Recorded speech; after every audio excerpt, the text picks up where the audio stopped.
After his visit to Qatar on Wednesday, President Donald Trump is headed to the UAE on his third stopover of his Middle East tour. The White House says President Trump and Qatar's Emir Sheikh Tamim bin Hamad Al Thani signed agreements that would generate an economic exchange worth at least $1.2 trillion. The U.S. president is of the view that the Middle East region is in danger. Therefore, all must act together to solve the lingering problems.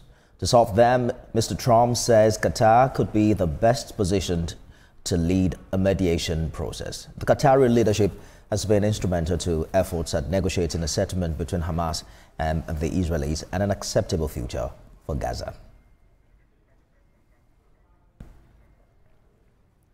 And for more on President Trump's Middle East tour, I'm joined by Global Affairs analyst Boye Akiokun from Texas. Mr. Akiokun, thanks for joining us on the news this hour. President Trump is now headed to the UAE after Qatar. From your analysis, what's the main goal of this Middle East tour at this time? Good afternoon, and thank you for having me. The Middle East is very strategic to the U.S. and to the world as a whole in terms of peace with Israel, the Palestinian issue. So it's always been strategic, and I'm sure that's why President Trump chose that region as the first place to visit on the beginning of his second term. So it's always been strategic to peace, because looking at Qatar plays a major role when we're discussing peace with all the ceasefire between Israel and Palestine, but the Palestinians. So it's a strategic move by President Trump. It's hard to tell what the thin line is between the economics of things between these countries and also their geopolitical alignment. But the UAE has been a key U.S. ally in the region. What specific issues do you think Trump wants to address with them, especially after his stop in Qatar?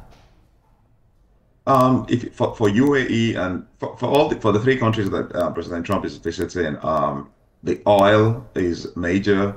The U.S.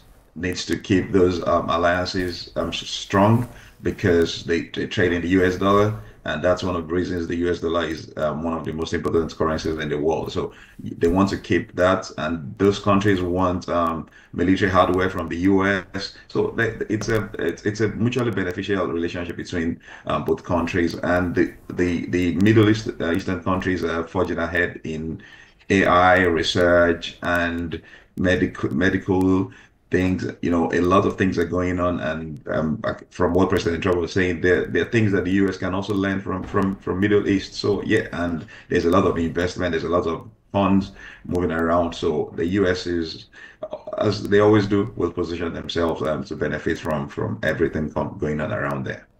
Trump, no doubt, is big on the money with his America's First policy.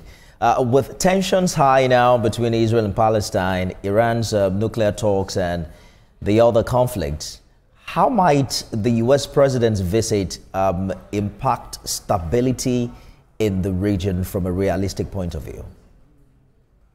It's if you listen to President Trump and all he has said on the tour, he said something about Iran which was unexpected, saying he was ready to have talks with Iran, and that's a major issue for the Middle Easterners. Some of the countries are lined up behind Iran. Most of them are not disposed to Israel, but the conversation and how he has gone about this Iran is open now to have conversations with the U.S. again. So all those things are things that will ensure stability in one way or the other, because Iran is open. They're saying they're open. If sanctions are lifted, they are ready to come into conversation with the U.S. and they are ready to disarm, take out all their nuclear capabilities. So that it's a good thing generally for the world. Yeah. Oil and gas are major talking points in the U.S.-Gulf relations. We're hearing about energy deals and some more economic partnerships taking center stage in these discussions.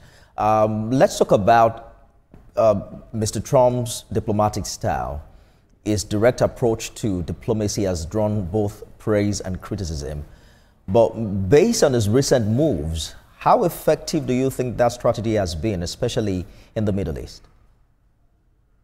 I mean, it looks, you're right. Mr. Trump is a different breed. He handles things in a different way. And I mean, going out to say he's ready to speak with Iran, for example, it was unexpected, but he has come out in the open to say that. And Iran,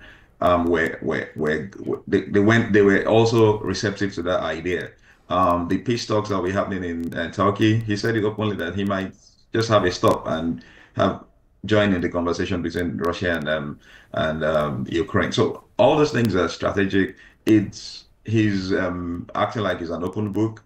It's kind it looks sometimes predictable, sometimes unpredictable. So it can go either way. But so far on this trip, every move he has made looks good. And it looks like that particular approach is something that's working for him at the moment and for the world as a whole. His optimism about resolving the Russia-Ukraine war hasn't quite, happened the way he anticipated it. But I guess time will tell, and history will be able to judge his approach with time. Thank you so much for your contribution, all the way from Texas, Mr. Boye Akioko. Thank you very much for having me.